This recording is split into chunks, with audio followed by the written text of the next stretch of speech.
जगत जन्मदाता जन्म लेने वाला है। पुत्र हुआ है। तेरी इस लीला को मैं किस नाम से पुकारूं? सिद्धार्थ। बुद्ध। तू मेरे सिद्धार्थ के सारे इच्छाएं पूरी करेगी। महाराज का मुझसे भी ज्यादा ध्यान रखेगी। हाँ दीदी, मैं वचन देती हूँ। मैं इस बालक को समयस के संबुद्ध बनते नहीं देख सकूंगा। ये बुद्ध नहीं योद्धा होगा, ऐसा योद्धा जिसकी तलवार के सामने बड़े बड़े महारथी भी कांप उठेंगे। चाहे लाख जतन कर ले राजन, मेरा पुत्र सन्यासी ही बने।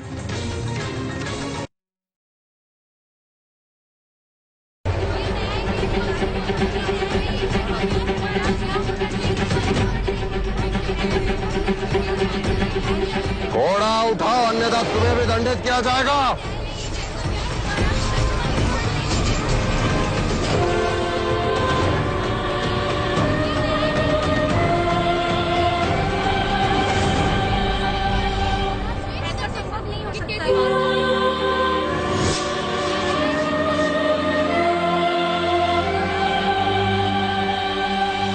महाराज, महाराज, महाराज, महाराज, सॉरी, क्षमा महाराज। देखते क्या हो, बंदी बना लो इसे। क्षमा महाराज, महाराज क्षमा। नए नगरी में अन्न पहुंचाने का दायित्व तुम्हारा था या नहीं गौरी? था महाराज। तो आज्ञा का पालन क्यों नहीं हुआ? क्योंकि महाराज वो भी तो आप ही का आदेश था। क्या?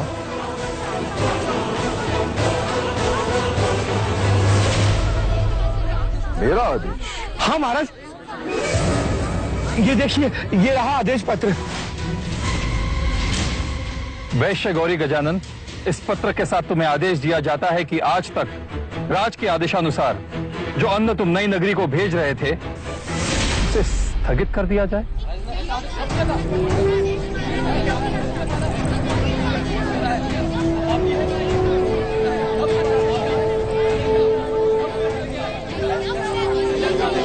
ये पत्र खोटा है, मैंने ऐसे कोई आदेश नहीं दिया।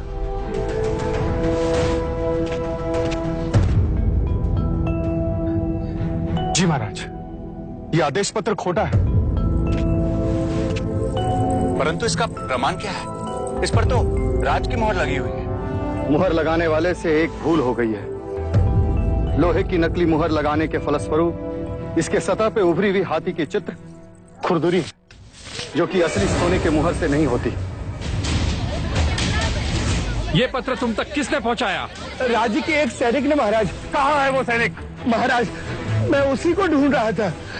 स्वयं को निर्दोष प्रमाणित करने का बस वही एकमात्र प्रमाण था महाराज, पर वो अभी तक मिला ही नहीं। तुम न्याय व्यवस्था को भ्रमित कर रहे हो गौरी। क्षमा महाराज, क्षमा। मैं दंड भुगतने को तैयार हूँ महाराज। शाक्य न्याय प्रणाली के अनुसार तुम्हारे पास केवल दो ही पर्याय है, एक तो कोड़े, अन्यथा नगर निकाला। महाराज, मैं नगर छोड़ दूंगा, और जाने से पहले मैं एक बार युवराज सिद्धार्थ से मिलना चाहता हूँ।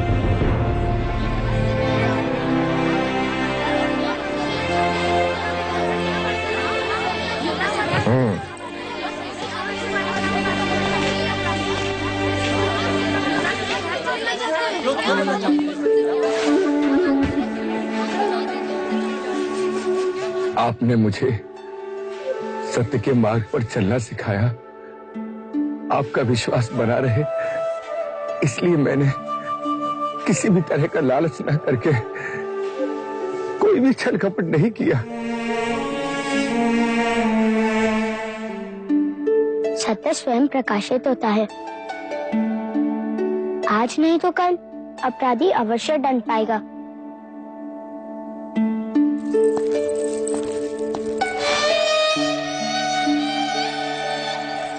बोलो युवराज सिद्धार्थ की जय। युवराज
तपस्या कहते हैं, और ये है तीर। इस तीर को इस कमान पर रख, लक्ष्य निश्चित कर, इस तरह प्रत्यंचा को खींच, छोड़ते हैं। ये तो सरल है, इससे तो उड़ते पक्षी भी गिर सकते हैं। हाँ कुमार देवदत्त, परंतु ये विद्या निरंतर अभ्यास से ही प्राप्त होती है।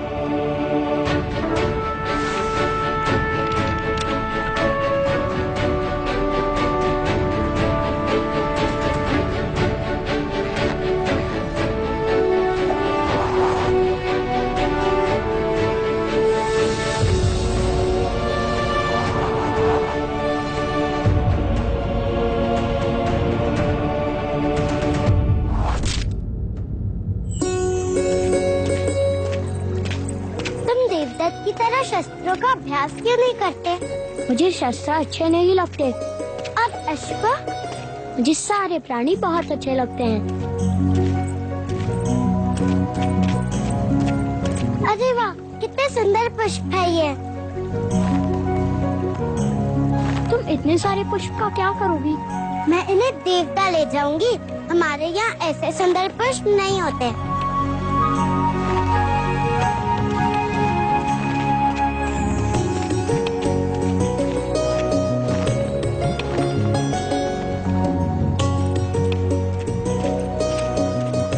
ये लीजिए।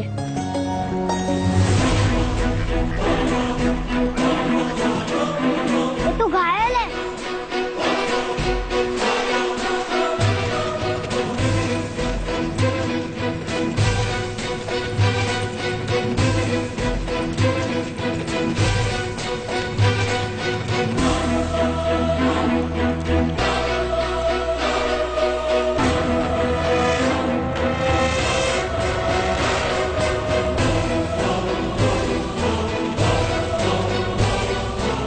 देखा सिद्धार्थ, मैंने उड़ते पक्षी को मार गिराया। ले लो, मैं राजा अमितोदन को दिखाऊंगा।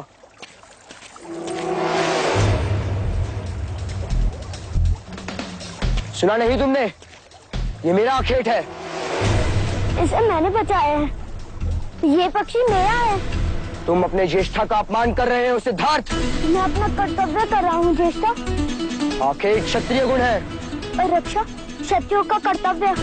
यदि तुमने मुझे ये पक्षी नहीं लौटाया तो अच्छा न होगा। नहीं देगा वो आपको। क्या कर लोगे?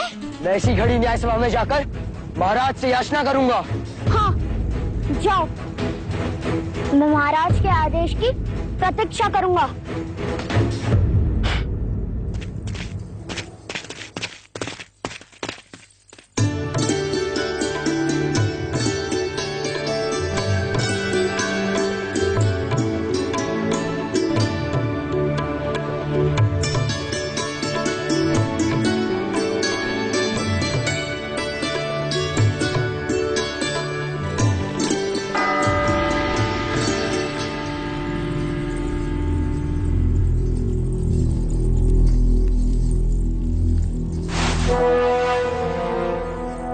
द्रोणोदन, ये न्याय घंट किसने बजाया? मैंने महाराज। महाराज, मुझे न्याय चाहिए। देवदत्त, क्या बात है देवदत्त, तुम इतने क्रोधित क्यों हो? आप ही बताइए महाराज। मैंने तीर चलाया, एक पक्षी का आखेट किया, तो उस पर किसका अधिकार हुआ? ये तो उजाले में परछाई जैसी सरल बात हुई। जिसका तीर आखेट उसी का। महाराज, आखेट मैंने किया, पर युवराज सिद्धार्थ ने वो पक्षी मुझसे छीन लिया। मुझे अपना अधिकार चाहिए।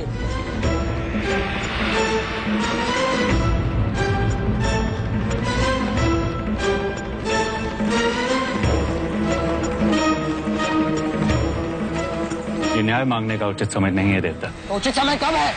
न्याय के लिए न्याय सभा होती है। अब जाओ यहाँ से। क्रोधित क्यों होते हो अनुज?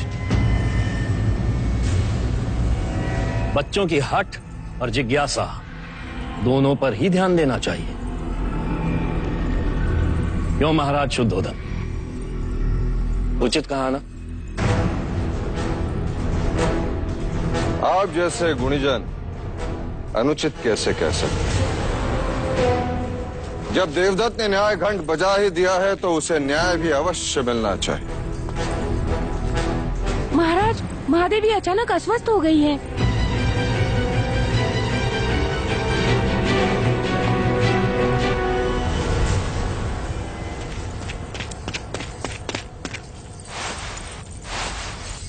क्या हुआ माँ? आंखें खोलो।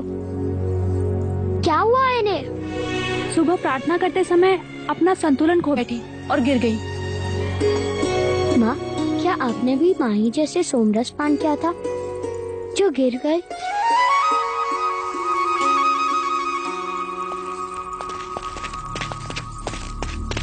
क्या हुआ प्रजा?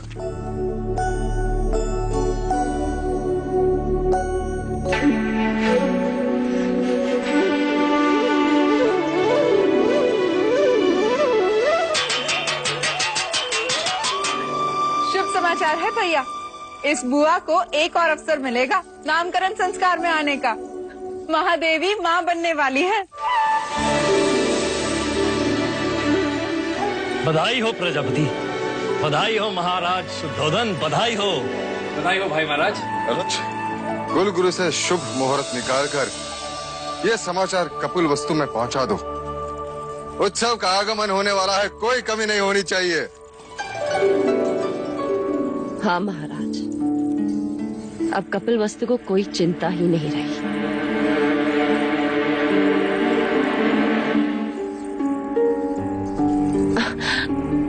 अब यदि असित मुनि की वाणी सत्य भी होती है तो भी राजे को भयभीत होने की कोई बात ही नहीं।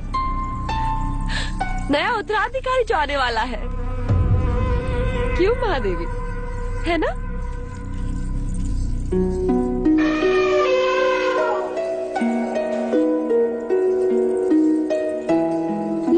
कौन जा गया?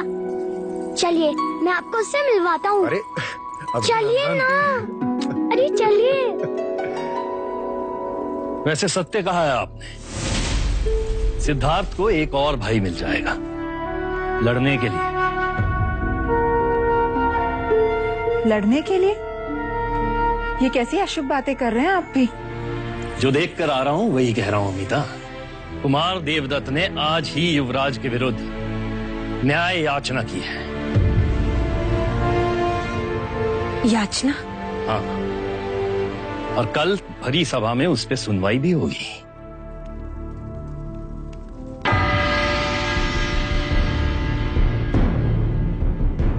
कहो कुमार देवदत्त, आप दरबार से क्या न्याय चाहते हैं? महाराज, मैंने पक्षी का आखेट किया, वो पक्षी मेरा हुआ। महाराज, ये पक्षी मुझे घायल अवस्था में मिला, मैंने इसकी रक्षा की, अब ये मेरे पास रहेगा। तो अब ये न्याय करना है कि ये पक्षी किसे दिया जाए, जिसने उसे घायल किया उसे या जिसने उसकी रक्षा की उसे। आखेट करना तो क्षत्रियों का गुण धर्म है युवराज। निर्बल की रक्षा करना क्षत्रियों का कर्तव्य है महाराज। पक्षी देवदत्त के तीर से घायल हुआ, ये तो मानते हो ना तुम? पर अब ये मेरी शरण में है, ये बात आप मानते हैं या नहीं? मुझे तुम्हारी क्षत्रियता पे संदेह है। और मुझे तुम्हारी मनुष्यता पर। घायल करने से पीड़ा होती है, चित्कार उठता है, पर रक्षा करने से स्नेह बढ़ता है। जगत में स्नेह बढ़ना चाहिए या पीड़ा? जिस तरह हर बादल से पानी नहीं बरसता, जिस तरह हर वर्ष खेत में एक सा अनाज नहीं उगता, जिस तरह मनुष्य की पांचों उंगलियां एक सी नहीं होती, उसी तरह आखेट भी हर क्षत्रिय का गुण धर्म नहीं हो सकता। सच्चा क्षत्रिय रक्षक होता है, ऐसा आचार्य कहते हैं। धर्म रक्षा क्षत्रिय धर्म, जीव रक्षा परमो धर्म। अब आप ही न्याय कीजिए। दाद भी मेरे और होड़ भी मेरे। कुलगुरु वाचस्पति, कृपा करके आप ही न्याय करें।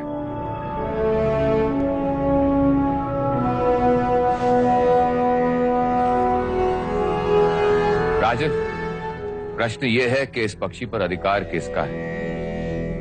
एक ने क्षत्रिय गुण धर्म दिखाए और एक ने क्षत्रिय धर्म। मैं भी असमर्थ हूं राजन।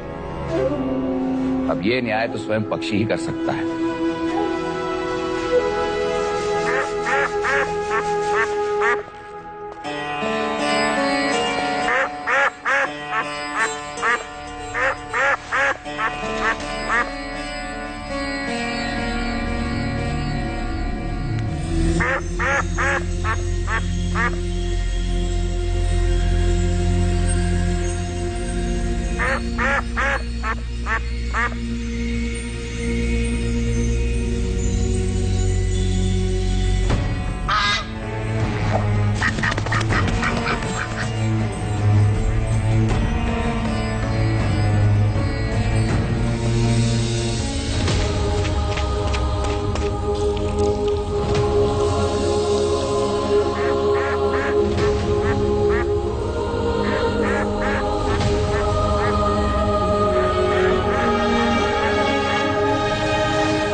सिद्धार्थ के, युवराज सिद्धार्थ के, युवराज सिद्धार्थ के, युवराज सिद्धार्थ के, युवराज सिद्धार्थ के, युवराज सिद्धार्थ के, युवराज सिद्धार्थ के।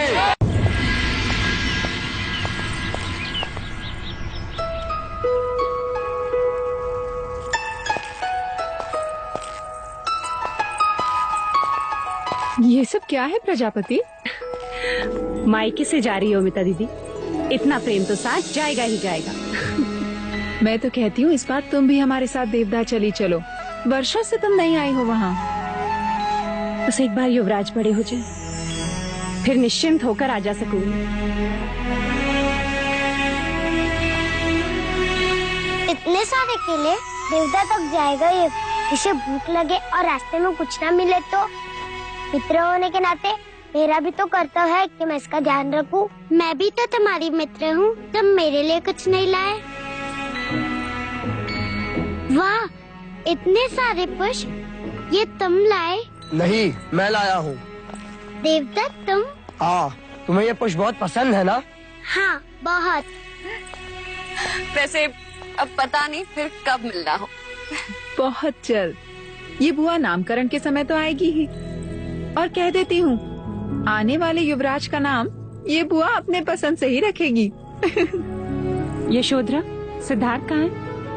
पता नहीं, मैं भी उससे ही ढूंढ रही हूँ। सिद्धार्थ, सिद्धार्थ! ये देखो, कुंज ने देख लिया सिद्धार्थ को। कहाँ थे तुम? तुम्हारे लिए भेंट लाने गया था। कहाँ है? दो।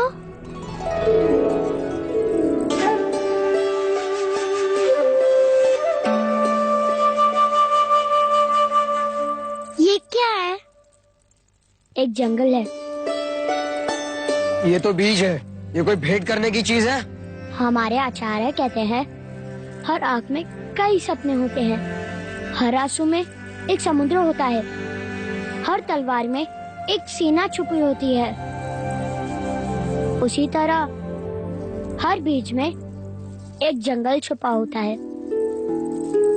इन्हें बोओगी तो सारा देवता पुष्प से खिल जाएगा।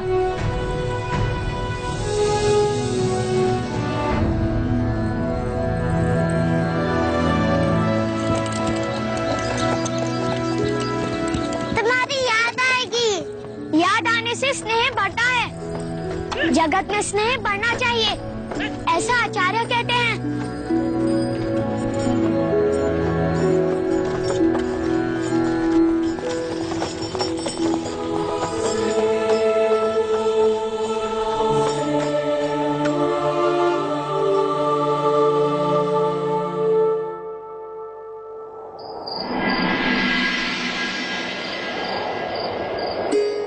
महादेवी, आपकी औषधि का समय हो गया है।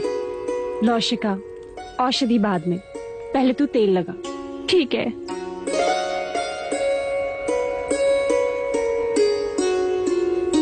महादेवी, शुभ समाचार सुनकर मन प्रसन्न हो गया है। मानो पंख लग गए हो। हट। ऐसा लग रहा है जैसे मैं हवा के साथ दौड़ रही हूँ। परसों बाद इस परिषद में लोरियां गूंजेगी, किलकारियां सुनाई देगी, है ना? हाँ। पर एक बात समझ में नहीं आई महादेव। वो क्या मंगला दीदी? जरा वहां तो देखो, उस कोने में वो मूर्ति। वो राम की मूर्ति महादेवी माया लाई थी। अच्छा। अब जरा वहां तो देखो, वो कोने में वो कृष्ण की मूर्ति मैं लाई थी। अब जरा दोनों मूर्ति को एक ही समय एक साथ देखो तो।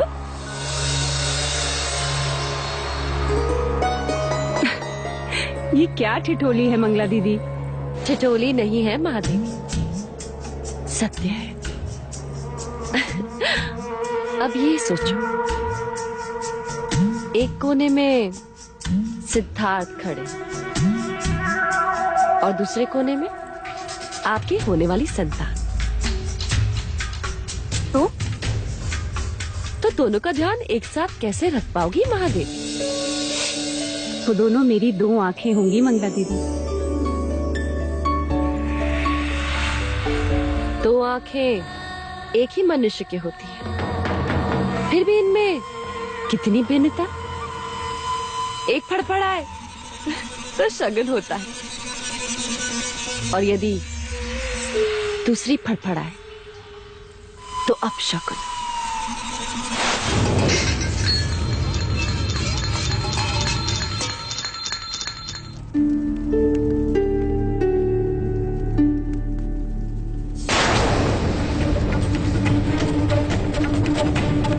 केवल सिद्धार्थ को देखोगे तो अपनी संतान के साथ अन्याय करोगे, और केवल अपनी संतान को देखोगे महाराज को दुख पहुंचाओ। राजा, मुझे वचन दे कि तू मेरे सिद्धार्थ को उसकी सगी मां बनकर पालेगी। सिद्धार्थ को एक और भाई मिल जाएगा लड़ने के लिए। ये संतान हर शर्त आपके आगे प्रश्न बनकर खड़ी रहती महादेव। मुझे वचन दे कि तू मेरे सिद्धार्थ के सारे इच्छाएं पूरी करेगी।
महादेवी, मैं भी आपको औषधि देती हूँ।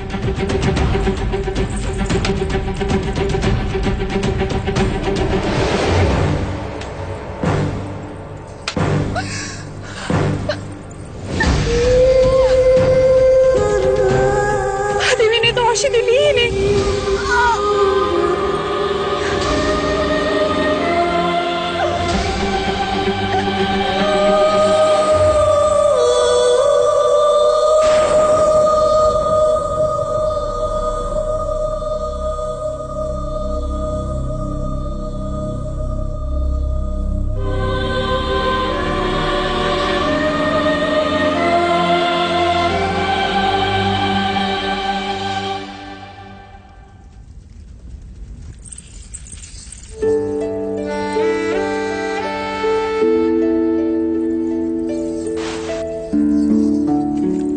आपके गर्भपात का समाचार सुनकर बहुत पीड़ा पहुंची है मुझे।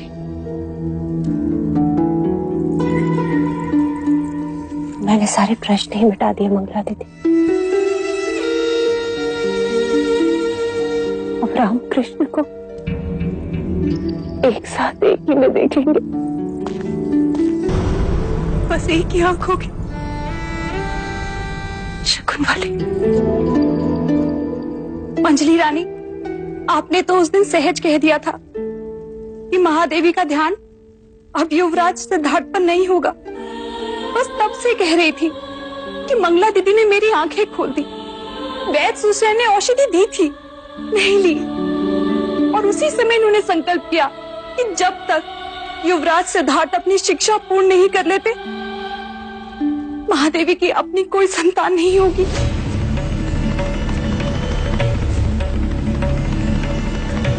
कितना बड़ा त्याग।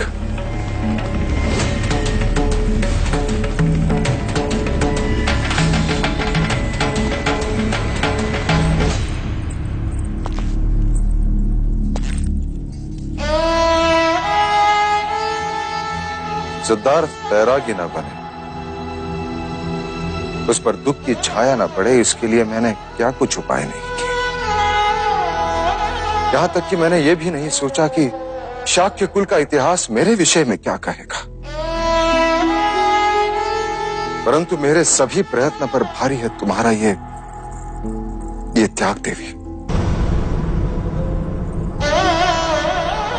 देव, मैंने तो पुत्र प्रेम में केवल नगर खाली करवाया देवी।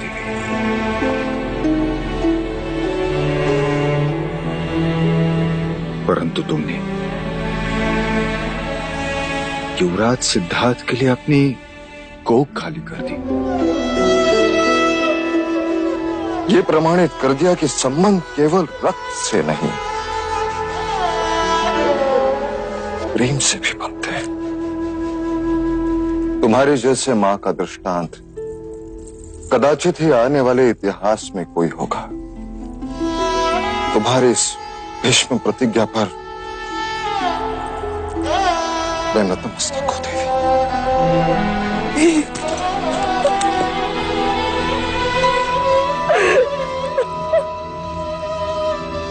अब युवराज सिद्धार्थ के सम्राट बनने में मुझे कोई संदेह नहीं।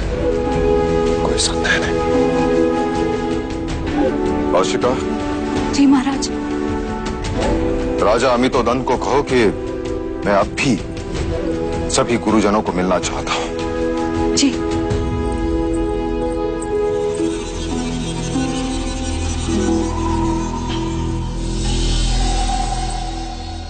गुरुवर्य कौंडिन्य, कैसे चल रहा है शाक्य कुमारों का प्रशिक्षण? उत्तम, अति उत्तम महाराज। कुमार सिद्धार्थ को वेदों की प्रत्येक ऋचा स्पष्ट अर्थ सहित कंठस्थ है। ओम पूर्णमदः पूर्णमिदं पूर्णात् पूर्णमुदच्यते पूर्णस्य पूर्णमादाय पूर्णमेवावशिष्यते। ओम शांति शांति शांति। अप्रतिम। वेदों से संबंधित कुमार सिद्धार्थ के जटिल प्रश्न हमें सावधान रखते हैं महाराज। सत्य प्रत्यक्ष भी होता है, परोक्ष भी। ये विद्या हम नहीं समझे। दो सत्य। क्या तुम इसका उत्तर दे सकते हो सिद्धार्थ? ज्येष्ठा, प्रत्यक्ष सत्य वो होता है जिसका प्रमाण तुम दे सकते हो। अर्थात वर्षा हुई और नदी का जल स्तर बढ़ा। पर परोक्ष सत्य अर्थात वर्षा नहीं हुई फिर भी नदी का जल स्तर बढ़ा। ऐसे कैसे? क्योंकि पहाड़ों में वर्षा हुई और पानी नदी में बह गया और नदी का जल स्तर बढ़ गया। जिस सत्य का हम प्रमाण नहीं दे सकते वो परोक्ष सत्य है। महाराज, अश्व सवारी में भी अति निपुण है युवराज।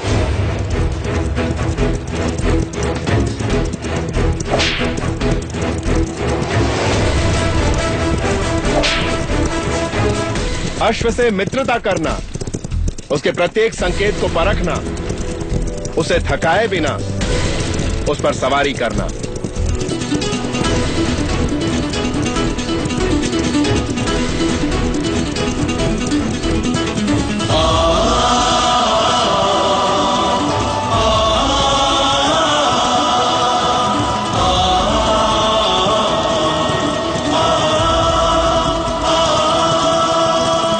वाक् चातुर्य अद्भुत, संगीत ज्ञान अकल्पनीय, नृत्य की भाव भंगिमाओं की भी जानकारी है और शब्दों से ज्यादा आंखों से बात करते हैं युवराज।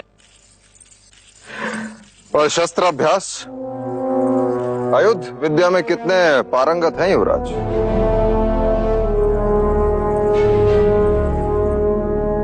क्या हुआ अनुज? भाई महाराज, युवराज को शस्त्र अच्छे नहीं लगते। शस्त्र अच्छे नहीं लगते? एक क्षत्रिय को शस्त्र अच्छे नहीं लगते? इसका अर्थ ये नहीं है महाराज कि युवराज को शस्त्र चलाना नहीं आता, परंतु हाँ, शस्त्रों का उपयोग करना उन्हें अच्छा नहीं लगता। हाँ महाराज, केवल यही एक दोष है युवराज में। दोष युवराज में नहीं, दोष आप में है गुरुवर्य। मैंने आपको आदेश दिया था कि युवराज को ऐसा योद्धा बनाओ कि संपूर्ण भारतवर्ष के योद्धा उसके समक्ष नतमस्तक हो। अवश्य ऐसा ही होगा महाराज। मिट्टी में छुपे लोहे से तलवार बनने में समय तो लगता ही है, पर हमें धैर्य रखना होगा।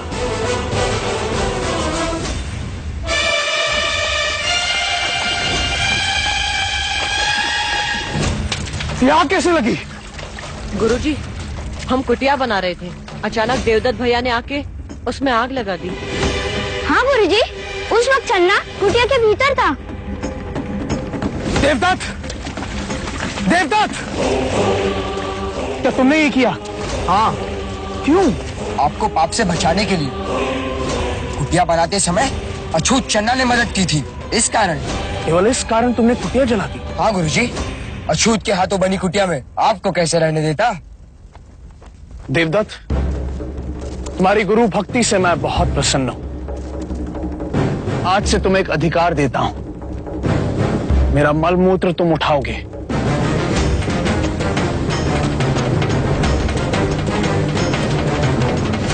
आचार्य, ये क्या कह रहे हैं आप? देवदत्त, क्या मैंने यही शिक्षा दी है तुम्हें? चन्ना साथी पुत्र है, अछूत है। वारण कर्म से होता है, जन्म से नहीं देवदत्त। आचार्य कौंडिन्य, आप ब्राह्मणों के विरुद्ध बात कर रहे हैं। मैं नीति के अनुसार बोल रहा हूँ आचार्य। न ब्राह्मण श्रेष्ठ है, न क्षत्रिय, न वैश्य, न शूद्र, सभी एक ही रचना के विभिन्न भाग हैं। ब्रह्मा के शीश से ब्राह्मण पैदा हुए, तो कंधे से क्षत्रिय, उदर से वैश्य और पैरों से शूद्र।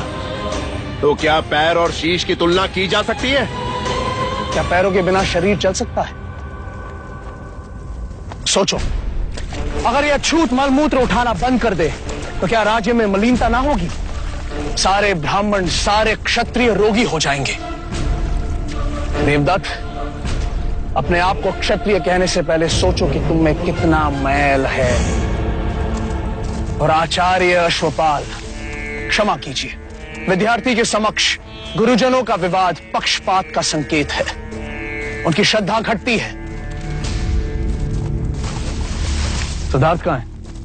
गुरुजी, उस तरफ जाते हुए देखा था मैंने उसे।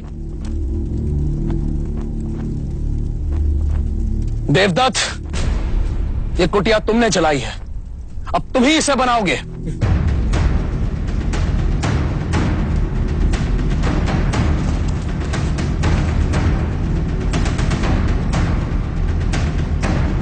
पक्षपात तो अब होगा आचार्य कौंडिन्य। देवदत्त को सिद्धार्थ से कुशल ना बनाया तो मेरा नाम आचार्य अश्वपाल नहीं।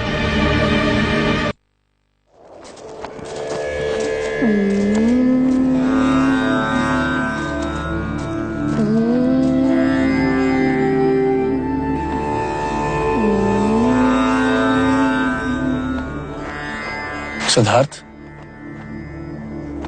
तुम यहाँ क्यों चले आए? आप ही की तो सीख है आचार्य। क्रोध अग्नि स्वरूपा है और ध्यान जल स्वरूपा क्रोध नष्ट करता है और ध्यान श्रेष्ठता बढ़ाता है। यदि मैं वहाँ होता तो ज्येष्ठा पर क्रोध कर बैठता, इसलिए यहाँ चला आया। सच कहा तुमने। आज मैं भी तुम्हारे साथ ध्यान में बैठना चाहता हूँ।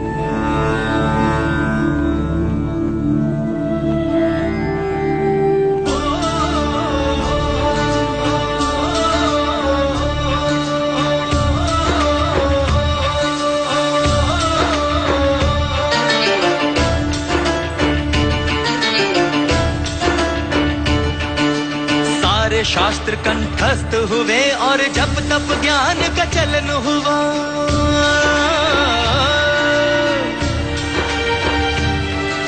छोटे से बड़े, बड़े से छोटे, बिंदु सिंधु का मिलन हुआ।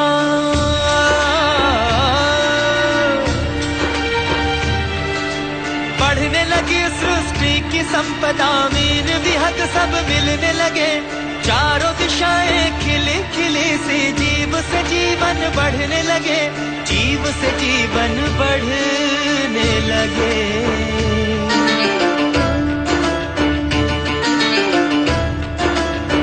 हो गति अश्व की, मति मनुष्य की, युद्ध नीति तलवार प्रहार।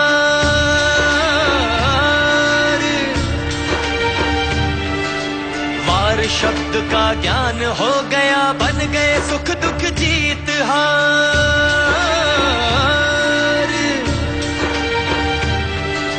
हवन ज्ञान का पूर्ण हुआ, विकसित हुआ ज्ञान भंडार। देखते देखते खिलने लगा, बीज से उपवन का श्रृंगार, बीज से उपवन का श्रृंगार।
एक जंगल है, इन्हें बोओगी तो सारा देवता पुष्प से खिल जाएगा।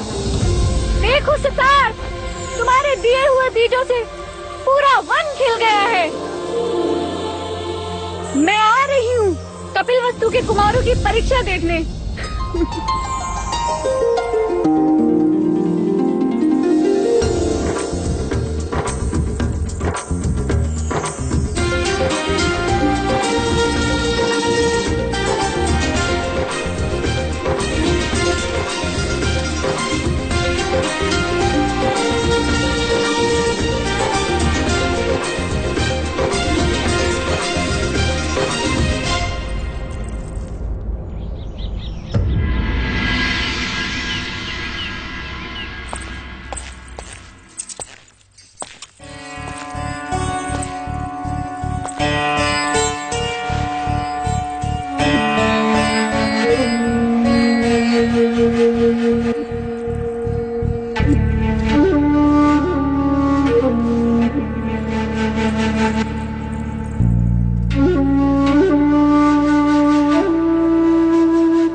क्या सोच रही हो?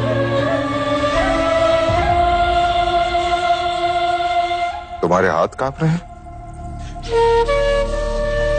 हाँ देव, इस समय मेरा हृदय गगन ढोल से भी अधिक आंदोलित हो रहा है। जिज्ञासा तो सभी को है महादेवी। जिज्ञासा नहीं देव, भय। भय? क्यों?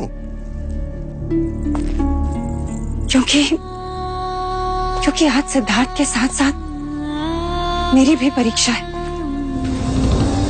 केवल तुम्हारी नहीं देवी, मेरी, गुरुजनों की, संपूर्ण शाक्य कुल की परीक्षा है। आज कपिल वस्तु के भविष्य और असित मुनि के वचन दोनों को परखा जाएगा। यदि आज सिद्धार्थ ने अपनी क्षत्रियता का प्रमाण नहीं दिया तो मैं अपने आप को कभी क्षमा नहीं कर पाऊंगी देव। तुम चिंता मत करो महादेवी, जो हवन निष्ठा से किया जाता है उसका फल भी अवश्य मिलता है। तुम केवल इतना सोचो कि हमने एक लोहे के टुकड़े को गुरुकुल भेजा था, अब तलवार देखने जा रही हो। चले।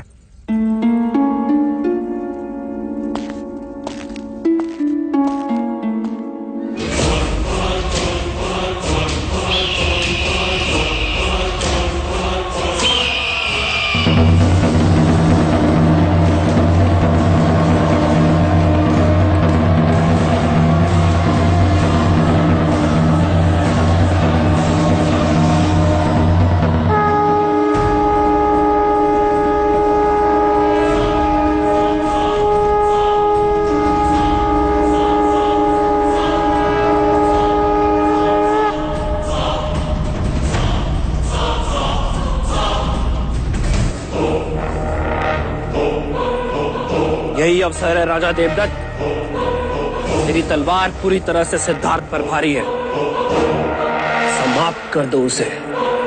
ना रहे बांस, ना बजे बांसुरी। ना रहेगा सिद्धार्थ, ना होगा उत्तराधिकारी। राजगद्दी पर अपना अधिकार सिद्ध कर दो। गुरु अश्वपाल ने कहा है, प्रथम परीक्षा तुम्हारी ही होगी सिद्धार्थ समक्ष।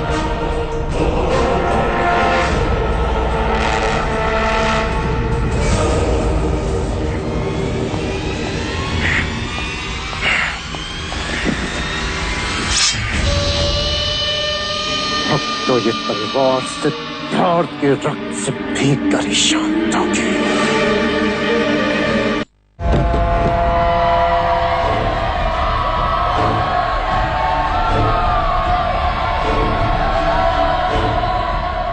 आज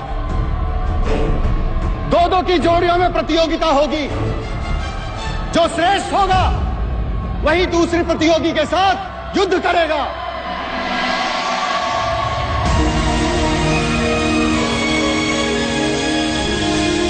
प्रथम चरण की प्रतियोगिता आरंभ की जाए।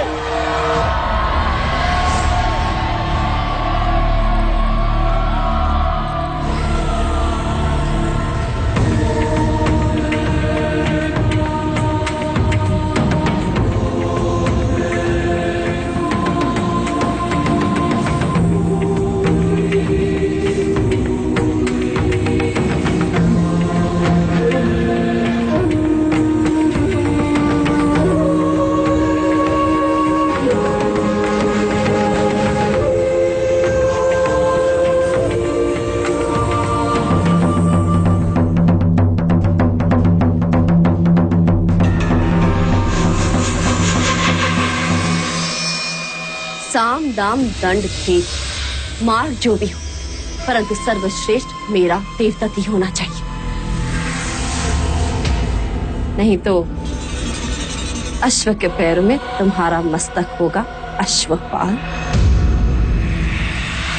आप निश्चिंत रहें मंजली रानी, देवदत्त ही सर्वश्रेष्ठ होगा। उनकी विजय से ही तो मैं भी कौंडिन्य के सामने सर्वश्रेष्ठ बन पाऊंगा।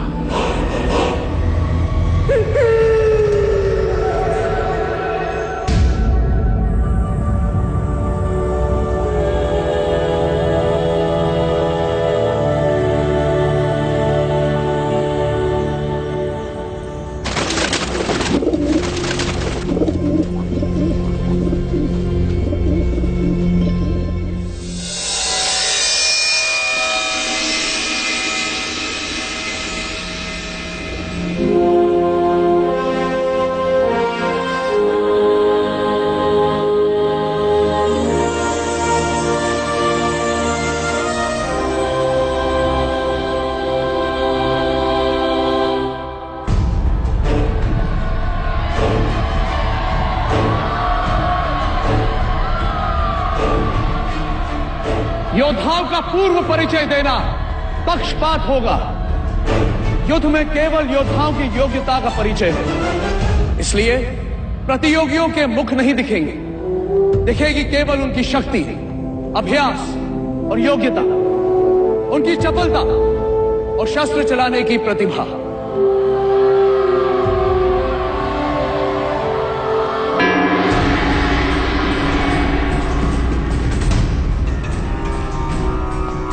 अपने शत्रु को समाप्त करने की तैयारी कर लो देवदत्त। राजगद्दी और तुम्हारे बीच केवल एक तलवार जितनी दूरी है।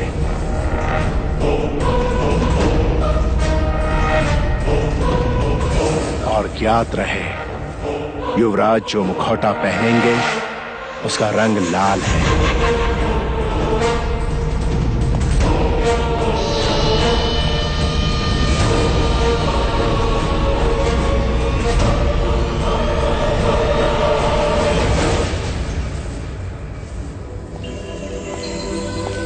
सिद्धार्थ, ये मुखौटा तुम्हारे लिए।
कुमार देवदत्त का हर प्रहार युवराज पर भारी है आचार्य कौंडिन्य।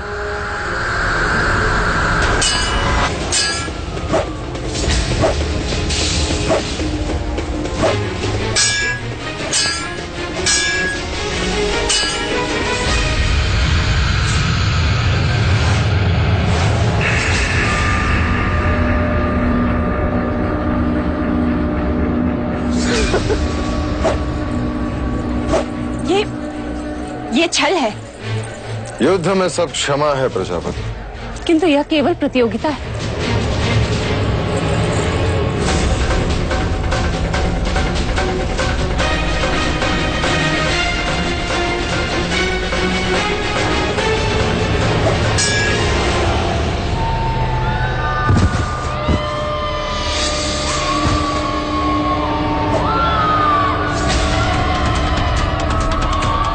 अद्भुत वक्त, तुम्हारी स्फूर्ति अद्भुत है।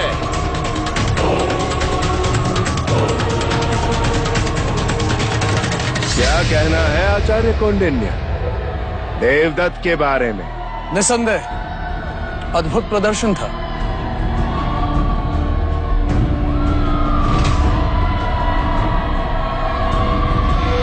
राजगद्दी और तुम्हारे बीच केवल एक तलवार जितनी दूरी है। युवराज जो मुखौटा पहनेंगे उसका रंग लाल है।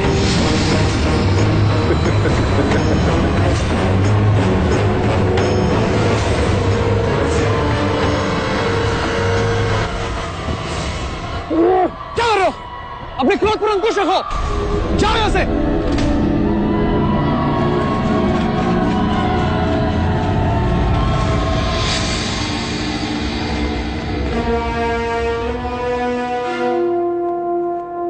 आज की हमारी प्रथम प्रतियोगिता के विजेता है युवराज सिद्धार्थ।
युवराज दिखाई नहीं दे रहे।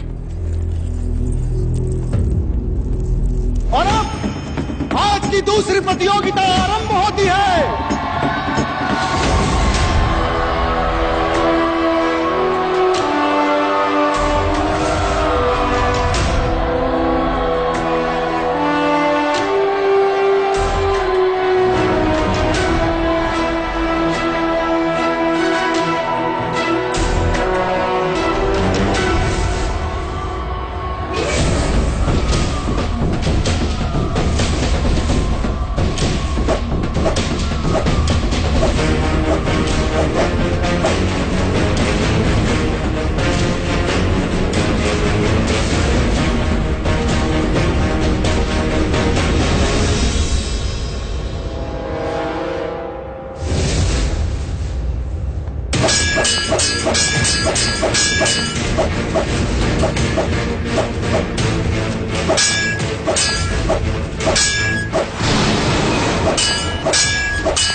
ये प्रहार क्यों नहीं कर रहा?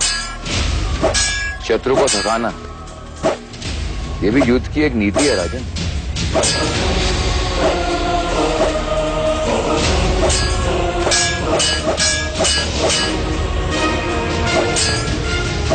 प्रतिवार करो, ये परीक्षा है, प्रतिभा दिखनी चाहिए।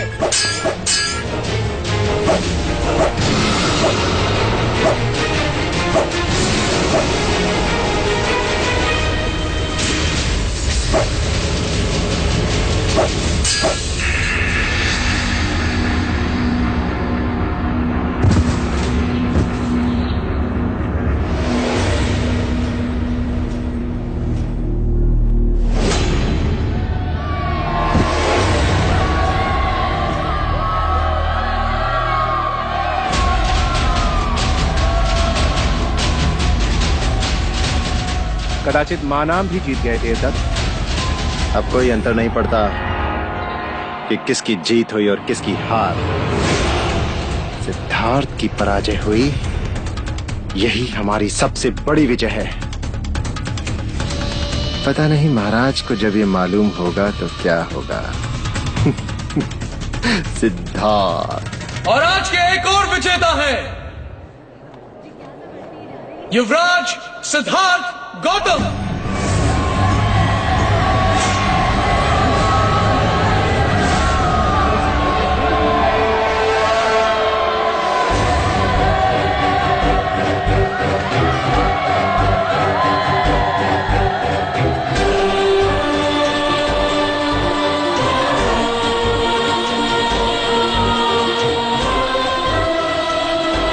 युवराज सिद्धार्थ की जय। युवराज सिद्धार्थ की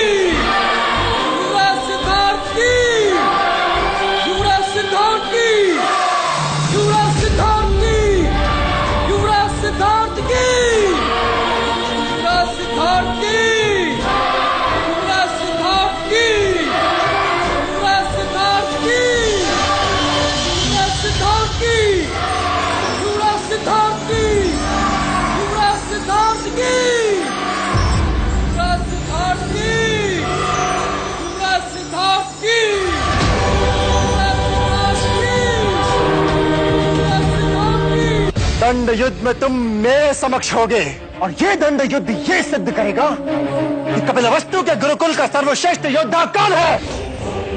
ये कील उठा ले, जिससे भी वो युद्ध करने वाला है उसके दंड में ये कील ठोक देना।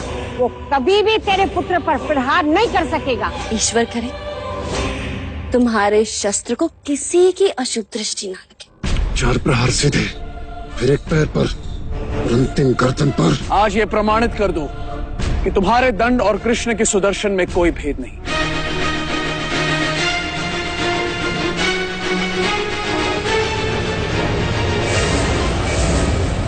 कब तक क्षत्रिय एक दूसरे से युद्ध करते रहेंगे? राज्य की रक्षा करना उनका उत्तरदायित्व होता है पुत्र। पर क्या राज्य की रक्षा केवल युद्ध से की जा सकती है? विचार विमर्श के द्वारा भी तो प्रश्नों का हल ढूंढा जा सकता है। कायरता की बातें क्षत्रिय नहीं करते पुत्र। एक मनुष्य दूसरे को मारे, उसमें वीरता कैसे?